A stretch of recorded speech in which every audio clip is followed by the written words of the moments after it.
None बिना किसी पुरुष के संपर्क में आए अनपेक्षित रूप से गर्भवती हो गई। पादरी ने सोचा कि वह भगवान के पुत्र को जन्म देने वाली है और वे दृढ़ता से मानते थे कि यह बच्चा दुनिया को बचाने के लिए आया है। नन लीसा सफलतापूर्वक एक पवित्र महिला भी बन गई और अन्य ननों के लिए पूजा और प्रशंसा का विषय बन गई।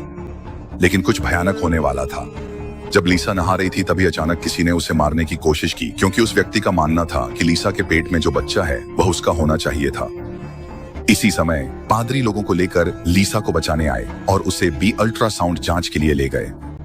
लीसा ने सुझाव दिया कि जांच के लिए किसी बड़े अस्पताल चले, लेकिन पादरी ने मना कर दिया क्योंकि उनका मानना था कि बड़े अस्पताल पवित्र स्थान नहीं होते। उस रात लीसा गलती से पादरी के कमरे में चली गई। जब उसने एक अलमारी खोली तो उसे उसके अपने जीन परीक्षण की रिपोर्ट मिली। लीसा को तुरंत एहसास हो गया कि पादरी ने पहले ही उसकी जांच करवाई थी और उसकी गर्भावस्था का इस जीन रिपोर्ट से कोई संबंध है। मामले की सच्चाई जानने के लिए अगले दिन लीसा ने अपने ऊपर मुर्गे का खून डाल लिया और जोर से चीख पड़ी। लीसा को देखकर पादरी डर गया। उसे लगा कि उसने भगवान के पुत्र का ठीक से ध्यान नहीं रखा, इसलिए उसने लीसा को शारीरिक जांच के लिए बड़े अस्पताल ले जाने का फैसला किया।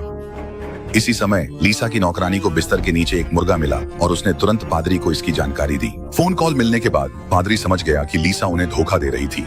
जैसे ही गाड़ी धीरे धीरे रुकी, लीसा को एहसास हुआ कि उसकी चाल पकड़ी जा चुकी है, तो वह जल्दी से गाड़ी से उतरकर भागने की कोशिश करने लगी। लेकिन आखिरकार पादरी ने उसे पकड़ लिया।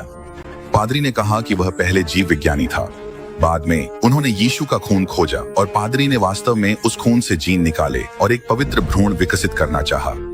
वह 20 साल से प्रयोग कर रहा था और उसने पाया कि लीसा एक आदर्श पात्र है, इसलिए वह चाहता था कि लीसा तथाकथित भगवान के पुत्र को जन्म दे।